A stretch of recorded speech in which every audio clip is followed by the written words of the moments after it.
Hey guys, Ken here, Backpacking Light, and today I'm going to talk about the Sarek Gear Illforsen 40-liter pack. Now this pack, I designed it and I even built the first 20 or so backpacks, or at least at the same time while I was teaching someone else how to make the packs. And these packs, I built them for very specific reasons. Now you see I don't have a hip belt here, but I'll talk a little bit why I made the pack, then I'll go through some of the features of it, and then of course I'll even talk about my own views of the pack. Now, what the pack is, the Illforsen, see it kind of like a polenta pack or a gossamer gear. It's mainly built, I mean this is like the perfect pack for something like the PCT or any of these long trails where basically what you're carrying is food and, you know, your lightest stuff possible. It's not meant for 2 weeks up above tree line in northern Sweden where you have to have everything from winter gear down to summer gear. It's something to think about why I designed the pack. You can see that it's got this nice little elastic strap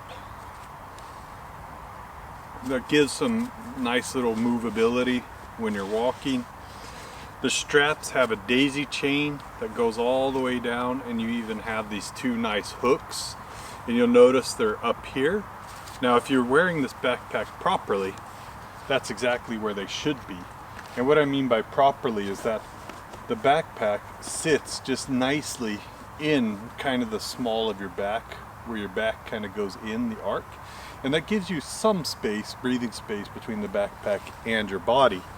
And you'll notice how nicely this fits, and I say nicely because it really, you don't even think about it when a backpack sits like this. As we shaped, they're S-shaped straps, so they kind of go around your neck without squeezing it.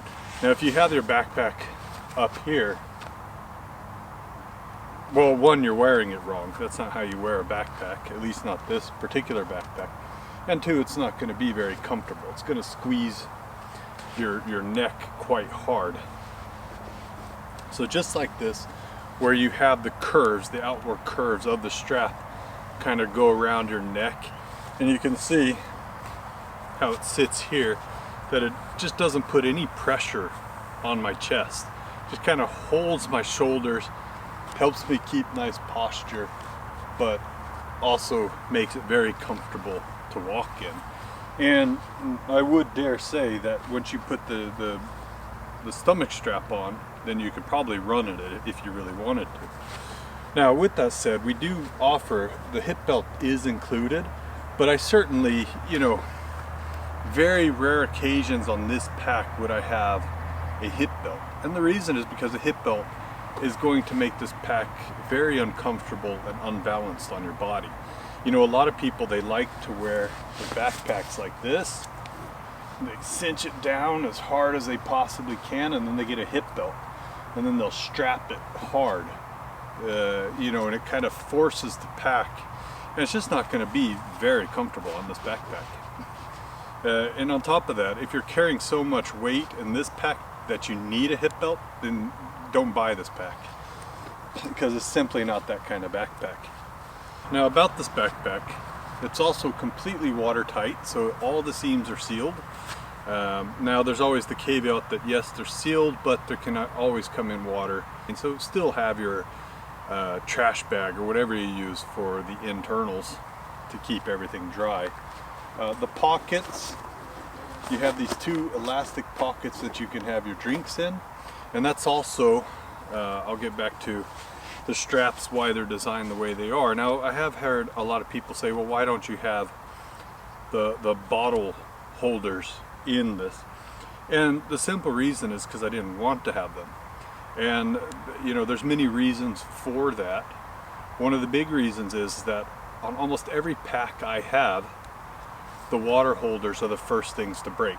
You know, you get holes in the Lycra or the Velcro or the mesh, whatever. Sometimes you wish you didn't have that pocket and you had something else there. And I just thought that having the daisy chain, as most people already have little pockets and other things that they want to add to their backpacks, and then they can just easily move from one backpack to another. And I think that this just gives a more flexible solution long term, in one less thing that can break. And now I can use, like, I have a camera holder that I'll hook in here, so I'll have my camera right here where I want it, and that also helps keep the balance on the back. This pack is made for about 95% of your trips, but not the 5 days a week or 5 days a year when you're up in the mountains. This pack is made for everything else. And even if you went to the mountains, you could pack it into your backpack into your bigger backpack, as it packs down relatively small for its size. I'll go ahead and show. So this is how the backpack looks here. And as you can see how the S-straps are built. They curve in like this. And then you've got those big hooks and the nice little strap all the way down. So the pack is meant to last. And that's kind of why I got rid of a lot of things that might break over a season or two. The way I designed the pocket is that this is one big pocket. So either you could have it to put some stuff that's really big on the outside, and it's got drainage holes as well at the ends here, so that water can always get out. But so either you can put something really big in there, or you can split it up into 3 sections. You can have your camera tripod here, a water bottle on the other side, and these part here to here, these are elastic, and then you have even this guy line that kind of keeps everything nice and tight. Compress it down if you need to. And this is here, I mean, you don't need to have your line in there, but it helps so that your whole pocket doesn't fall open, and it looks good. We also have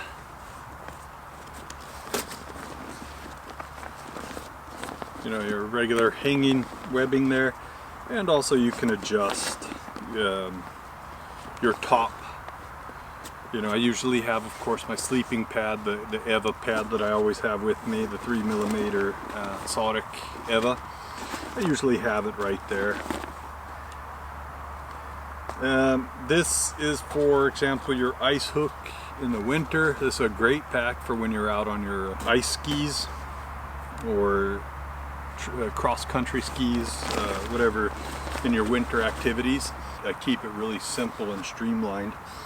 And the reason why I made it like that, so simple and streamlined, is because a lot of the places, most of the hiking I do, even if I do a lot in the mountains, most of it's still in the woods and in wild growth areas where everything gets snagged. And the more stuff you have on the outside of your pack, or the bigger the pack is, the more it gets snagged into everything. Okay, so I'll go ahead and show the inside of the pack. As I said, this is your roll top closure. Big opening. Seam sealed on the inside. Even the X-Pack is seam sealed, which is highly rare for any company to offer that. So other than Hyperlight, I don't know of any company that's seam sealing the backpacks already, so that you have a nice tight backpack when you buy it. And like I said, even the X-Pack we seam tape, as this is a new X-Pack material that allows for seam taping, and as far as I know, we're the only company that's offering this particular X-Pack as well. So go ahead and try and show the, you can see it's a nice long tube there. Now when I say 30 to 48 liters, I mean just this tube. It's just this tube. The outer pocket I don't include in that. And the large packing pods fit really nicely into that. And then I've got my sleeping bag all the way at the bottom. And what you'll find is that compared to pretty much any 40 liter backpack on the market. In fact, I don't know of any. This is by far the biggest. Really, you could say 30 liters.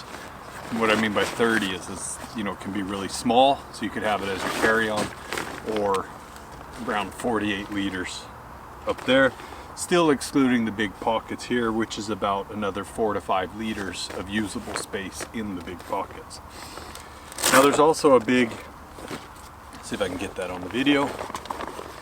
In there, there's a big sheet so that you can have your frame. You know, I usually use the Z-Light seat, which I just like to have with me when I'm out hiking. So I usually have that in this little pocket, which does allow for a little bit of extra frame stability, and it does keep some of the sweat off of your back. All the stitching, like I said, let's see if I can get that on. Yeah. All of these are bar tacked. Now, if you don't know what a bar tack is, it's like I said, it's a very tight, thick stitch that basically will hold it forever. Then we've got the double stitching here, and we stitch it like this so that we can also seam seal.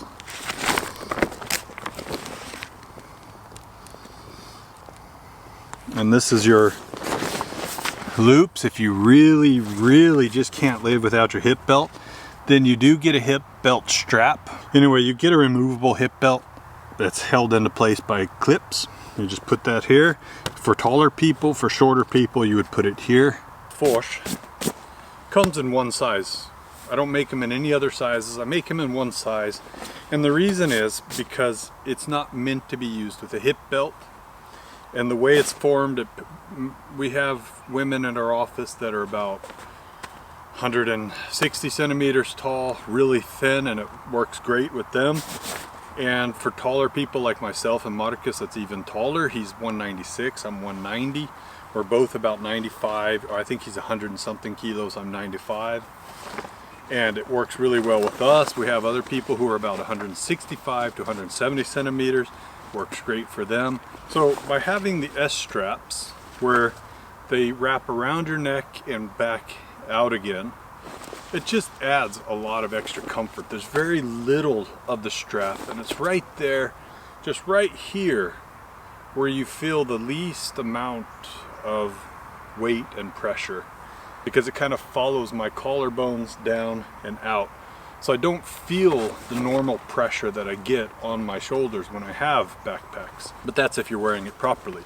If you're wearing it wrong, like I said, really tight and squeezing it, it's going to be a horrible experience. And if that's how you want to have your backpack, then this isn't the pack for you. Anyway, hope you enjoyed this overview and you get kind of a little bit more into my brain why I designed it the way I did.